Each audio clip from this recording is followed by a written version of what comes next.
A chuva fina caía sobre as ruas de São Paulo naquela noite de sexta-feira, transformando o asfalto em um espelho escorregadio de luzes neon e faróis. Ana Maria, uma mulher de 35 anos com olhos castanhos cansados e cabelos pretos presos em um coque apertado, caminhava apressada pela calçada da Avenida Paulista. O guarda-chuva improvisado com uma sacola plástica não ajudava muito. Gotas frias escorriam pelo seu rosto, misturando-se ao suor do dia exaustivo no escritório de uma pequena agência de contabilidade. Ela carregava nas mãos uma sacola de supermercado com os ingredientes para o jantar: arroz, feijão, algumas linguiças e um pacote de farinha de mandioca. Nada de especial, só o suficiente para manter a rotina. Em casa, no apartamento apertado do bairro da Liberdade, o ar cheirava à umidade e ao incenso que os vizinhos japoneses queimavam no corredor. Ana trancou a porta com um suspiro aliviado, mas o alívio durou pouco. Marcos já estava lá, esparramado no sofá puído da sala, com uma cerveja na mão e a TV ligada em um jogo de futebol. Ele era um homem de 38 anos, mecânico em uma oficina no centro, com braços fortes de tanto lidar com motores e um temperamento que explodia como gasolina em chamas. O casamento deles, que começou com promessas de amor eterno há 10 anos, havia se tornado uma prisão de silêncios e explosões. Chegou tarde de novo, resmungou ele sem tirar os olhos da tela, a voz rouca de cansaço e álcool. Ana pendurou a sacola na cozinha e acendeu o fogão. O trânsito estava um inferno, amor. O chefe me pediu para fechar uns relatórios extras. Quer que eu esquente a linguiça? Ele bufou, virando o rosto pela primeira vez. Seus olhos, injetados de raiva acumulada, fixaram-se nela. Linguiça? Você acha que eu sou cachorro para comer sobras? Eu disse para você comprar carne decente. Todo mês é a mesma ladainha de não tem dinheiro. O coração de Ana acelerou. Ela sabia que o tom dele era o prelúdio de algo pior. Tentou manter a calma, como sempre fazia. Desculpa, Marcos. O dinheiro do mês está curto, você sabe. A conta de luz veio alta de novo por causa do ar-condicionado que você insiste em deixar ligado. Ele se levantou de um salto, derrubando a lata de cerveja no chão. O líquido espumou pelo piso de cerâmica rachada. Tá me culpando agora? Eu quebro o lombo na oficina para sustentar essa casa e você vem com essa choramingada? Mulher inútil. Ana recuou um passo, as mãos tremendo enquanto mexia a panela. A cozinha era minúscula, com armários amarelados e uma janela que dava para o beco escuro. O vapor do feijão subia, embaçando o ar já pesado. Não é isso, eu só. Vamos conversar direito, o jogo tá bom. Mas as palavras dele já vinham como um vendaval. Ele se aproximou, o cheiro de graxa e cerveja invadindo o espaço dela. Conversar? Você adora isso, né?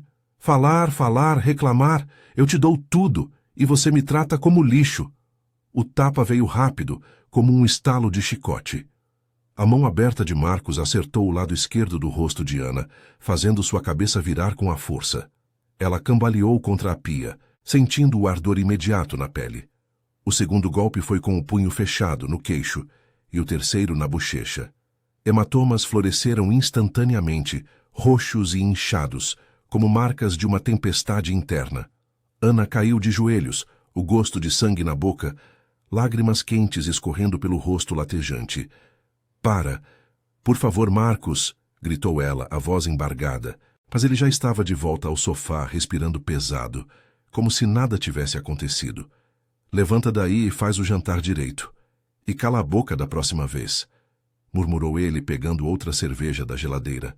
Ana se arrastou até o banheiro, trancando a porta com o trinco enferrujado. O espelho rachado refletia uma mulher irreconhecível. O olho esquerdo começava a inchar, a pele ao redor da boca avermelhada e sensível. Ela passou água fria no rosto, mordendo o lábio para não soluçar alto. Não era a primeira vez. Havia acontecido antes, em brigas por dinheiro, por ciúmes infundados, por nada. Mas dessa vez, algo dentro dela se quebrou de verdade. Anos de submissão, de desculpas para as amigas, de maquiagem grossa no trabalho para esconder as marcas. Ela era professora de contabilidade aos sábados em uma escolinha comunitária, e as alunas olhavam para ela com pena disfarçada. Ele me ama, é só estresse, repetia para si mesma. Mas naquela noite, sob a luz fraca do banheiro, Ana sentiu uma faísca de raiva pura. Não era mais só medo, era um desejo de mudança. A noite se arrastou devagar. Marcos roncava no quarto, o som ecoando pelo apartamento fino. Ana deitou no sofá, enrolada em um cobertor fino, o rosto latejando a cada pulsar do coração. A chuva lá fora intensificou, batendo na janela como dedos impacientes. Ela pensou na filha deles, Laura, que estava com 8 anos e passava o fim de semana na casa da avó em Santos. Graças a Deus ela não viu isso, murmurou para si mesma. Imagens da infância de Ana voltaram.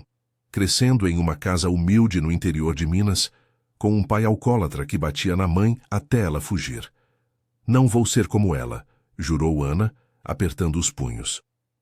Ao amanhecer, o sol filtrava tímido pelas cortinas sujas, tingindo o quarto de um laranja pálido.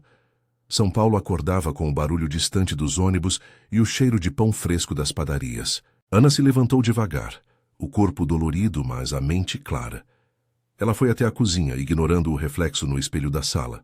Pegou os ovos da geladeira, o café moído, o pão de queijo congelado que sobrou da semana. Marcos ainda dormia, alheio ao mundo. Com movimentos precisos, Ana preparou o café da manhã. Fritou os ovos torrando o pão, fervendo a água para o café forte, como ele gostava. Mas dessa vez havia algo diferente. Enquanto mexia a panela, lágrimas caíam no fogão, evaporando no calor. Ela não chorava de dor, mas de uma determinação fria. Quando o cheiro de comida encheu o ar, Marcos acordou, arrastando os pés até a cozinha. "Bom dia, amor", disse ela, a voz suave, forçando um sorriso apesar da dor no rosto inchado. Colocou o prato na mesa. Ovos mexidos, pão quentinho, café fumegante. Ele se sentou esfregando os olhos e começou a comer sem notar as marcas frescas no rosto dela. "O que aconteceu com você? Tá com cara de quem levou porrada", resmungou ele entre garfadas, mas sem remorso real. Ana se sentou à frente dele, as mãos cruzadas no colo. Seu coração batia forte, mas ela manteve o tom calmo. "Foi ontem, Marcos. Você fez isso. E hoje, eu decidi que chega." Ele parou a colher no ar, o rosto endurecendo. "O quê? Tá louca? Come isso e cala a boca." Mas Ana não se mexeu. Em vez disso, ela se levantou e foi até o telefone fixo na parede, discando o número da delegacia mais próxima. A voz dela, quando o atendente atendeu, era firme pela primeira vez em anos. "Alô? Quero registrar um boletim de ocorrência. Meu marido me agrediu." "Sim, agora. Eu tô aqui com ele." Marcos largou o talher, o rosto pálido de incredulidade. O café da manhã que ele jamais esperava não era veneno ou armadilha física. Era o fim da ilusão, o prato servido com a coragem que ela encontrou na dor. A chuva havia parado e o sol entrava pela janela, iluminando o caminho que Ana finalmente via à frente. A Delegacia da Liberdade fervilhava naquela manhã de sábado, um formigueiro de vozes abafadas e cheiro de café requentado, misturado ao suor de quem acordara cedo demais. Ana Maria estava sentada em uma cadeira plástica dura na sala de espera, o rosto ainda inchado e marcado pelos hematomas roxos que começavam a escurecer. O olho esquerdo latejava a cada piscada, mas ela mantinha a postura ereta, as mãos apertadas no colo como se segurasse as rédeas de uma vida que finalmente escapava do controle. Marcos fora levado para uma sala nos fundos, algemado por precaução, resmungando pragas baixinho para o policial que o escoltava. Ele a olhara uma última vez antes de sumir pela porta, os olhos cheios de uma mistura de fúria e descrença, como se ela fosse uma estranha que ousara trair o pacto invisível deles. O atendente, um homem de meia idade com bigode grisalho e crachá que dizia Sargento Oliveira, folheava os papéis do boletim de ocorrência.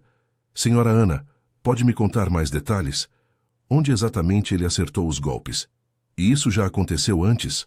Ana engoliu em seco, a voz saindo baixa, mas firme, ecoando as palavras que ensaiara na cabeça durante a noite insone.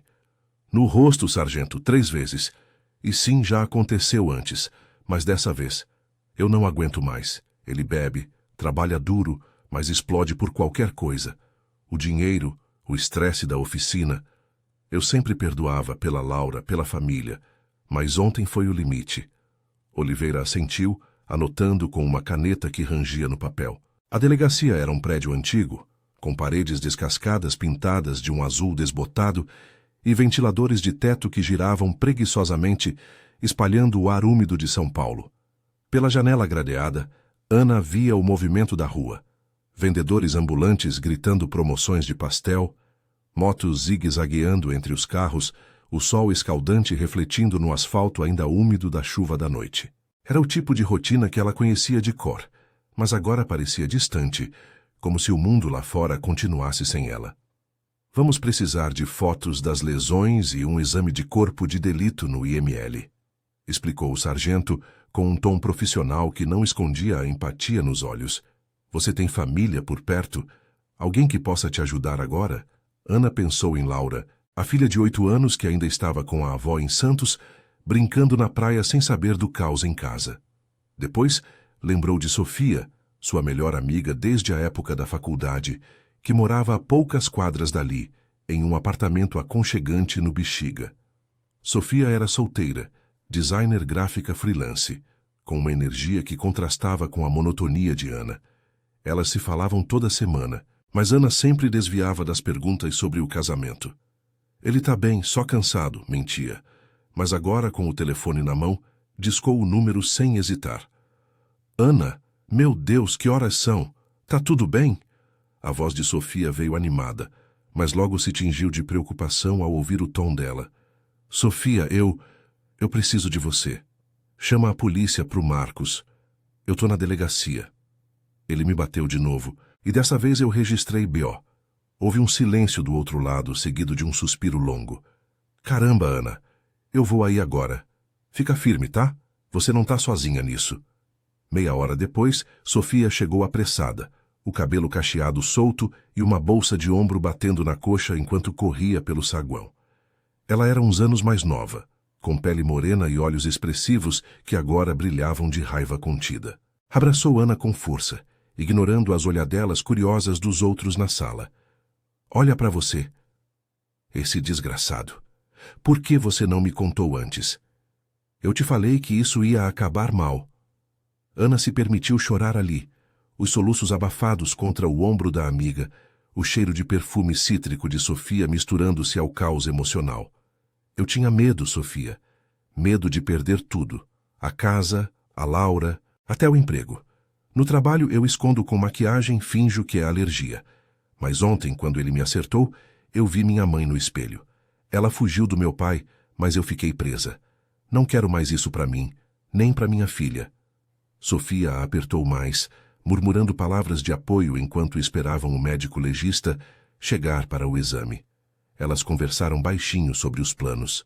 Ana poderia ficar no sofá de Sofia por uns dias, até arrumar as coisas. Você é forte, Ana. Lembra daquela vez na faculdade, quando você tirou nota máxima na prova de contabilidade mesmo doente? Você vai superar isso. As palavras da amiga eram como âncoras, puxando Ana de volta à superfície de uma determinação que ela mal reconhecia. Enquanto isso, na sala de interrogatório, Marcos andava de um lado para o outro, o suor escorrendo pela testa apesar do ventilador. O policial que o questionava, um jovem agente chamado Ramos, batia o lápis na mesa de metal. Senhor, a senhora já prestou depoimento. Isso é agressão doméstica, reincidente. Pode pegar até 3 anos mais medida protetiva. Marcos bufou, passando a mão pelo cabelo oleoso. Ela tá exagerando, cara. Eu bebi um pouco. Discutimos por causa do dinheiro. Ela me provoca, sabe? Eu amo ela, mas ela não valoriza. Trabalho que nem um mulo na oficina, sujo de graxa o dia todo, e ela reclama de tudo. Ramos ergueu uma sobrancelha sem se impressionar. Amor não é desculpa para bater, senhor. Já ouvi isso 1000 vezes. Tem filha? Onde ela tá? Com a avó. Não quero que a Laura veja isso, admitiu Marcos, a voz falhando pela primeira vez. Ele pensou na menininha de tranças, que o chamava de papai-herói, quando ele consertava o brinquedo quebrado. Mas o orgulho o impedia de pedir desculpas. Em vez disso, ele se sentou, derrotado, enquanto o agente redigia o auto. De volta à sala de espera, Ana e Sofia saíram para o ar livre assim que o exame terminou. O sol de meio-dia queimava a pele, e o barulho da Avenida da Liberdade enchia os ouvidos. Buzinas, conversas em japonês dos turistas, o aroma de yakisoba das barracas de rua. Ana respirou fundo, sentindo o peso aliviado um pouco. Sofia a levou para um café ali perto, um boteco simples com mesas de plástico e ventilador barulhento. Pediram 2 cafés com leite e pães na chapa, o ritual cotidiano que agora parecia um ato de rebeldia. E agora? Perguntou Sofia, partindo o pão quente. Você vai buscar a Laura? Ana assentiu, os olhos fixos na xícara fumegante. Vou para Santos amanhã, contar para minha sogra o que rolou, mas sem detalhes feios. Ela sempre soube, acho, mas fingia não ver. E o trabalho? Eu preciso de licença, talvez. Mas pela primeira vez, eu sinto que posso. Que mereço mais que isso. Sofia sorriu, tocando a mão dela. Você merece o mundo, Ana, e eu tô aqui para te ajudar a conquistar ele um passo de cada vez. Enquanto comiam, o telefone de Ana tocou. Era a avó de Laura, preocupada. Menina, o que houve? A Laura tá bem, mas ouvi boatos. Ana explicou o essencial, a voz ganhando força com cada palavra. O caminho à frente era incerto. Divórcio, custódia, a solidão de recomeçar aos 35 em uma cidade como São Paulo, onde o custo de vida mordia como um cão raivoso. Mas ali, com o apoio da amiga e o sol batendo no rosto machucado, Ana sentiu as sementes de uma nova vida brotando. Os hematomas doía, mas a coragem, essa era imortal. O trem para Santos chacoalhava suavemente sobre os trilhos, o som ritmado das rodas misturando-se ao zumbido das conversas baixas dos passageiros. Ana Maria olhava pela janela embaçada, o litoral paulista se desenhando ao longe, praias de areia fina salpicadas de quiosques coloridos, o mar agitado sob um céu nublado que prometia chuva à tarde. Seu rosto ainda doía, os hematomas agora um roxo escuro que a maquiagem fina não conseguia disfarçar completamente. Ela havia passado a noite no sofá de Sofia, entre conversas até altas horas e chás de camomila que mal acalmavam o peito apertado. Você vai ficar bem, repetira a amiga, mas Ana sabia que o bem-estar era uma conquista, não um presente pronto. Chegando à estação, o ar salgado do oceano a envolveu como um abraço antigo, trazendo memórias de fins de semana em família antes de tudo azedar. A avó de Laura, Dona Rosa, esperava na saída com o carro velho, uma picape vermelha enferrujada que cheirava a peixe fresco do mercado onde ela vendia. Aos 62 anos, a sogra de Ana era uma mulher robusta, de pele curtida pelo sol e cabelos grisalhos presos em um lenço florida. Seus olhos, iguais aos de Marcos, se arregalaram ao ver o rosto da nora. Meu Deus do céu, Ana! O que é isso?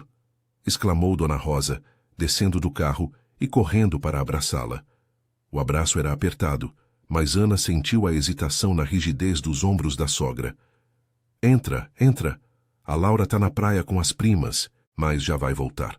No caminho para a casa simples no Gonzaga, um bairro operário com ruas estreitas ladeadas de sobrados baixos e árvores de jabuticaba, Dona Rosa dirigia em silêncio, as mãos firmes no volante. Ana olhava para o retrovisor, vendo o mar se aproximar, ondas quebrando com força contra os pontais de concreto. Eu preciso contar tudo, pensou, o estômago revirando como o oceano lá fora. A casa era um refúgio modesto, sala com sofá de couro sintético, cozinha aberta com panelas de alumínio penduradas e um quintalzinho onde galinhas ciscavam. Laura correu para a porta assim que ouviu o carro, os cabelos molhados da água do mar grudados no rosto sardento, o biquíni florido coberto por uma saia jeans. Aos 8 anos, ela era uma explosão de energia, com os olhos castanhos da mãe e o sorriso largo do pai. Mamãe, você veio me buscar cedo, gritou a menina pulando nos braços de Ana. Mas o entusiasmo murchou ao toque no rosto inchado. Ai, mamãe, o que aconteceu? Você caiu? Ana ajoelhou-se forçando um sorriso que doía na bochecha. O cheiro de protetor solar e sal na pele da filha era um bálsamo, mas as lágrimas ameaçavam. Não caí, filha. Foi um acidente em casa. Mas a mamãe tá bem, tá? Vamos conversar depois. Dona Rosa preparou um suco de laranja fresco, servindo na mesa de fórmica da cozinha.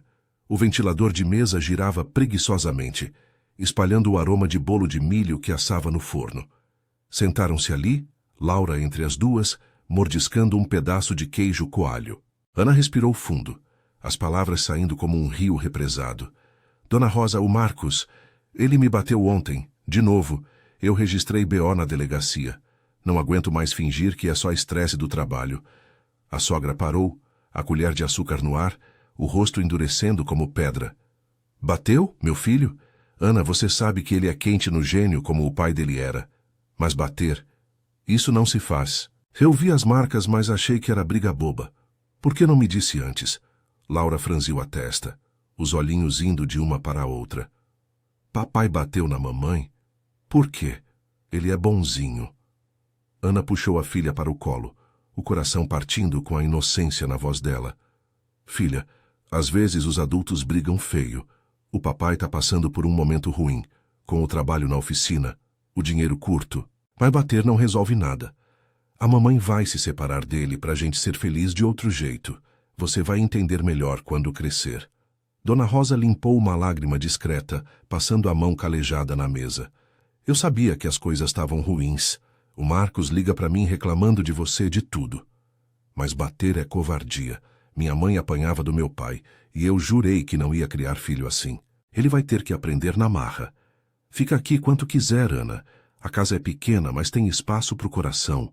As palavras da sogra eram um alívio inesperado, como a brisa fresca que entrava pela janela aberta, carregando o som das gaivotas. Ana havia esperado julgamento, talvez defesa do filho, mas encontrou solidariedade. Elas passaram a tarde no quintal, Laura brincando com uma bola velha, enquanto as duas conversavam sentadas em cadeiras de plástico. Dona Rosa contou histórias do passado.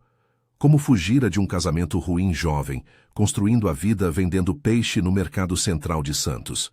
A gente cai, mas levanta. Você é nova ainda, 35 anos. Pode recomeçar em São Paulo, achar um emprego melhor que essa contabilidade apertada. O sol se punha no horizonte, tingindo o céu de laranja e rosa quando o telefone tocou. Era Sofia, checando se tudo corria bem. Ana, como foi? A Laura tá ok? Aqui em SP, o Marcos ligou pro meu fixo, xingando que você tá louca. Mas eu bloqueei. Amanhã eu vou aí te buscar, se quiser. Obrigado, amiga. Foi melhor do que eu pensava. A Dona Rosa. Ela entendeu.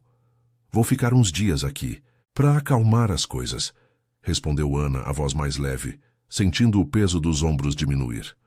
À noite, com Laura dormindo no quarto ao lado, Ana e Dona Rosa ficaram na varanda, bebendo café coado forte, o mar murmurando ao fundo. As estrelas piscavam fracas, competindo com as luzes dos navios no porto. O maior medo é a solidão, confessou Ana, o vento salgado bagunçando seus cabelos. E o dinheiro? Como eu pago as contas sozinha com a Laura na escola? A sogra apertou sua mão. Um dia de cada vez. Eu ajudo com a menina e você pode dar aulas de contabilidade aqui em Santos ou voltar para SP e morar comigo um tempo. O Marcos vai ter que encarar as consequências.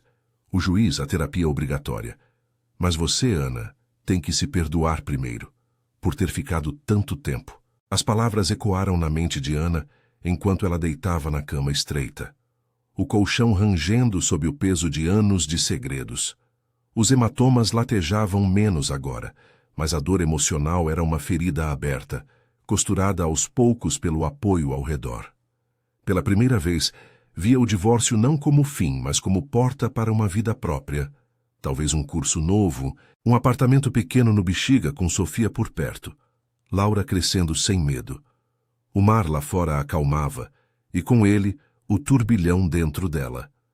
Amanhã seria outro dia, mas essa noite, o sono veio profundo, carregado de esperança frágil, mas real.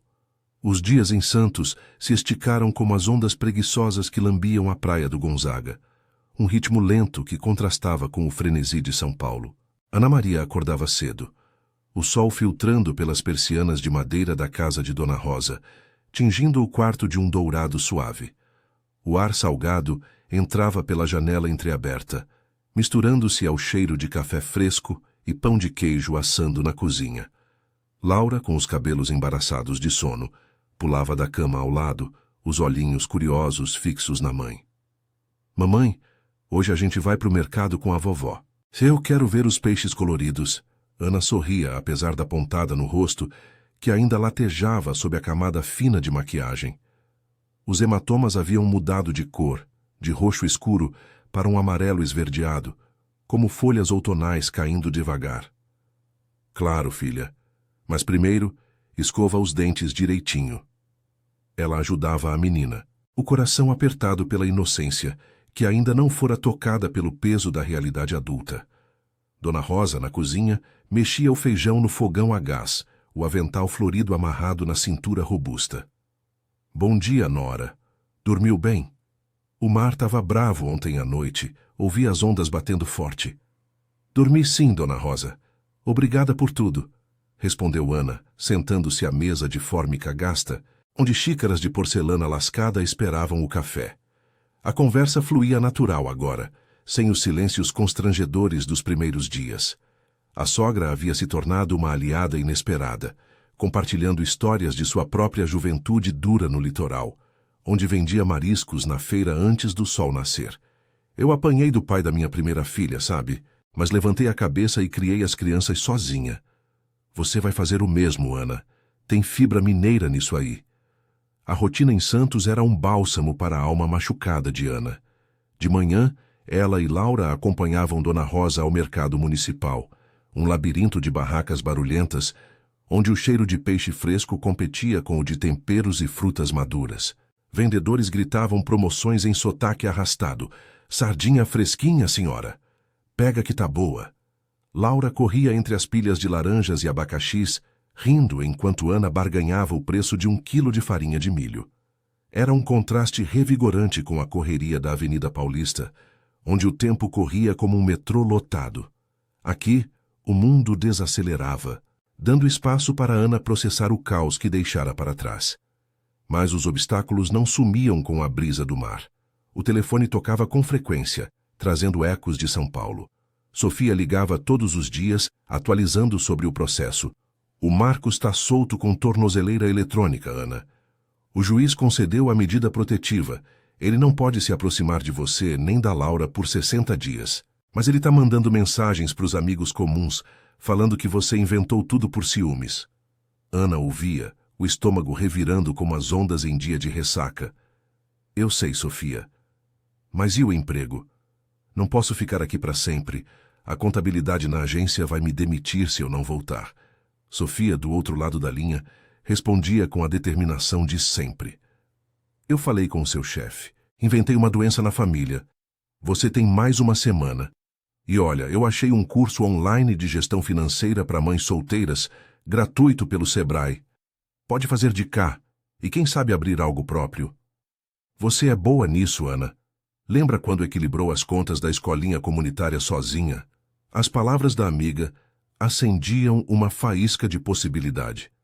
Ana passava as tardes no quintal da casa, com Laura desenhando na calçada de cimento rachado, enquanto ela folheava anotações em um caderno velho.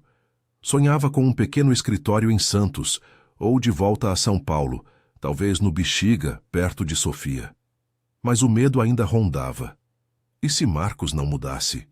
E a custódia da filha? Dona Rosa notava os momentos de dúvida, sentando-se ao lado dela com uma caneca de chá de erva cidreira. O medo é normal, menina. Mas olha para Laura ali rindo sem peso no peito. É por ela que você luta. Eu ajudo com a guarda se precisar. O juiz vai ver que você é a mãe estável. Uma tarde chuvosa, o céu de Santos escureceu como um véu cinza, a garoa fina transformando as ruas em rios rasos. Ana recebeu uma ligação inesperada. Era o advogado que Sofia recomendara, um homem chamado Dr. Ferreira, especialista em direito de família. Senhora Ana, o BO foi encaminhado para o Ministério Público. Com o exame de corpo de delito e depoimentos, há chance de condenação. Mas para o divórcio, precisamos de provas financeiras. Você tem extratos bancários? Ana assentiu para o telefone, o coração acelerando. Tenho, doutor, guardei tudo. As contas que eu pagava sozinha, enquanto ele bebia o salário na oficina. Conversaram por meia hora, e pela primeira vez, Ana sentiu o controle voltando às mãos. Naquela noite, com a chuva batendo no telhado de zinco, ela contou a Dona Rosa sobre o plano. Vou voltar para São Paulo na próxima semana. Alugar um quartinho no Bexiga perto da Sofia. Dar aulas particulares de contabilidade para pagar as contas e inscrever a Laura numa escola pública boa. A sogra abraçou-a, o cheiro de sabonete de coco impregnado na blusa. Você tá crescendo, Ana. Ontem era vítima, hoje é guerreira. O Marcos. Ele liga para mim choramingando, dizendo que errou, que vai mudar. Mas mudança vem de dentro, não de promessa. Deixe ele aprender sozinho. Laura, ouvindo da porta do quarto, entrou correndo com os braços abertos. Mamãe, eu te ajudo. Vou desenhar cartazes para os seus alunos, tipo, aprenda contas com a tia Ana. O riso delas encheu a casa, um som puro que dissipava as nuvens emocionais. Ana puxou a filha para o colo, sentindo o corpinho quente e vivo contra o seu. Você é minha maior força, sabia? Juntas, a gente vence qualquer tempestade. Dias depois, o trem de volta a São Paulo cortava o interior paulista, as plantações de cana-de-açúcar desfocando pela janela. Ana e Laura sentavam lado a lado, a menina com a cabeça no ombro da mãe, dormindo exausta da viagem. O rosto de Ana, quase curado agora, refletia uma serenidade nova nos vidros embaçados. Sofia as esperava na Estação da Luz, com um buquê de flores silvestres roubadas do vaso da vizinha e um sorriso largo. Bem-vindas de volta. O sofá-cama tá pronto e amanhã a gente vai atrás daquele apê no Bexiga. Barato, mas com vista pro caos da cidade que a gente ama. Em São Paulo, a vida recomeçava aos trancos. Ana voltou ao trabalho na agência, o chefe compreensivo após a licença por motivos pessoais. As colegas, que sussurravam sobre os hematomas escondidos, agora ofereciam abraços discretos. Se precisar, a gente tá aqui, murmurou uma, no banheiro do escritório. Sofia ajudava com Laura, levando-a para o parquinho no Ibirapuera nos fins de semana, enquanto Ana estudava para o curso online à noite. O laptop emprestado piscando na mesa improvisada. O processo judicial avançava devagar. Como a justiça brasileira, mas com Marcos mantendo distância, Ana encontrava paz nos pequenos rituais. O café da manhã com pão na chapa e suco de laranja. As noites de histórias com Laura sobre princesas que salvavam a si mesmas. Um mês depois, o juiz concedeu a guarda provisória para Ana, com visitas supervisionadas para o pai. Marcos apareceu uma vez, no fórum lotado do centro, o rosto magro e olhos baixos. Desculpa, Ana, eu estava errado. Pela Laura, a gente pode tentar de novo? Ela o encarou, a voz firme como o concreto da praça lá fora. Não, Marcos, não dá mais, mas cuida dela como pai, não como eu cuidei de você. Isso é o que ela merece. Ele assentiu derrotado e saiu sem olhar para trás. Meses se passaram, e Ana abriu sua própria escolinha de contabilidade no Bexiga, um espaço alugado com paredes pintadas de amarelo vivo e mesas de segunda mão. Alunas vinham de todos os cantos, donas de casa querendo independência financeira, imigrantes aprendendo a navegar as contas brasileiras. Sofia era a primeira parceira, gerenciando o marketing com designs coloridos. Laura crescia, orgulhosa da mãe que transformara a dor em força. Numa manhã ensolarada, Ana olhava pela janela do apê simples, o skyline de São Paulo se erguendo como um sonho concretizado. Os hematomas eram cicatrizes invisíveis agora, lembretes de uma mulher que renascera. Eu servi aquele café da manhã para mim mesma, pensou sorrindo para o reflexo no vidro. E o sabor da liberdade era o mais doce de todos.